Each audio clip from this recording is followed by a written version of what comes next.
Another major development today in that Northwestern hazing saga as it is now. Former U.S. Attorney General Loretta Lynch will investigate Northwestern's athletic department over hazing allegations. Northwestern says Lynch will lead an independent review into how the university reports and responds to misconduct. The university is facing several lawsuits over hazing allegations in the football team and now other sports as well. So Attorney Karen Conti has the legal fallout for everyone involved. Thank you so much for joining us today. Sure. Good to see you, Anita. Thank you. Northwestern is facing a number of lawsuits. Loretta Lynch is a Harvard graduate, a former federal prosecutor, and served as U.S. Attorney General in 2015. I don't need to list her full bio to know she's obviously a brilliant mind, and she's also helped the NFL investigate the Washington football team's allegations of misconduct. But is this a good move for Northwestern legally?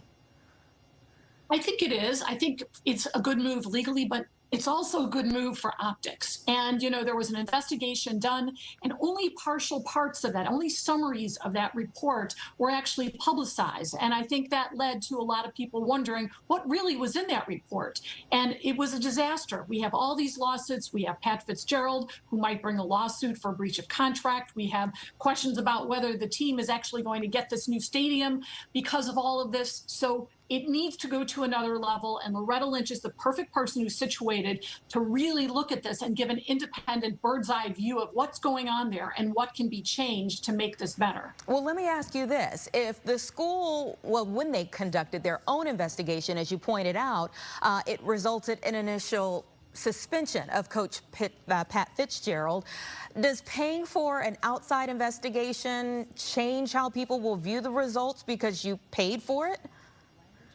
Well, I think all these investigations are paid for. And the question is, how is it made public? And I think the problem, in my view, is that Northwestern didn't make that first investigation public. There were a number of students who were interviewed. We don't know exactly what they said. We don't know exactly who knew what and how. There was inconclusive evidence that Patrick Fitzgerald knew. But does that mean he did know a little bit and it was inconclusive? I think that what Loretta Lynch is going to do is to look at a bigger picture here, to see if there are enough protections in place, not so much the facts, which have already been investigated, but do there need to be better reporting procedures in place to make sure this doesn't happen again? So you think this is more long term? What can we actually expect to happen after this investigation is complete? Do you see more heads rolling in the short term, or do you think this is just about the big picture long run? I think that she's, again, looking at more systemic things. And, the question is going to be, were there protections in place? And I do know that Northwestern has hazing protocol. There are laws against hazing that make it a crime.